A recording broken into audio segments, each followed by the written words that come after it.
you are the voice of rock. You're the voice of rock and roll, and we're so lucky to have you as our, spokesperson. Let's call it that way.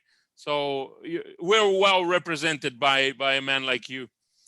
Talking about I mean, I already said that 3 times now. You're one of my rock and roll heroes. Who were your rock and roll heroes, or who are your rock and roll heroes? Well, John and Paul, for sure. Mick and Keith.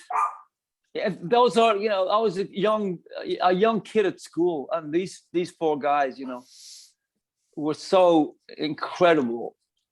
When I think about my childhood, I watched the TV, and the Stones and the Beatles were on TV, and I was in short pants. I was at school. I was 11 years old. And once I saw this kind of thing, it was my calling. It was my calling. They were calling me to join them, come and join. And that's my legacy. Glenn, you always been the soul music singer in rock. Do you agree with that? And why? Yeah. How important is those fantastic singers at the time? I don't know, Temptations or Otis Redding, yes. Curtis Mayfield, Marvin Gaye, all those, Ray yes. Charles, all those guys. How important were they to you? Well, when I was a very young boy, when I was like 12 or 13 years old, I was influenced by the Stones and the Beatles, as you know. And then one day I heard Tamla Motown music, and it affected me. It affected me. I didn't know where it was coming from. I didn't know why I was hearing it, but I kept hearing Black American music.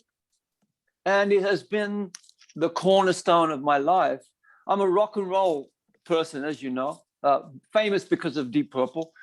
But on the other side of that is the R&B flavor. As you know, I'm an R&B. I love to, but I never lose my rock element. I never will lose the rock side of Glenn Hughes.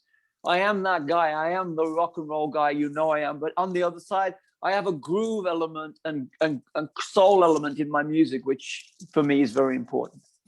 I have to tell you something really personal. When I was 10 years old, my late dad used to take me to a very dodgy movie theater here in São Paulo.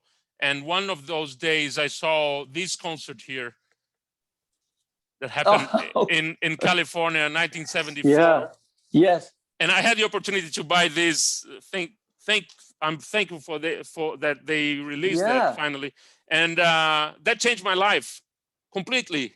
Seeing you singing those songs and playing those songs changed my life for good. I'm still here, I'm not Mr. Glenn Hughes or anything close to it, but I'm still passionate about it. That's one of the reasons why.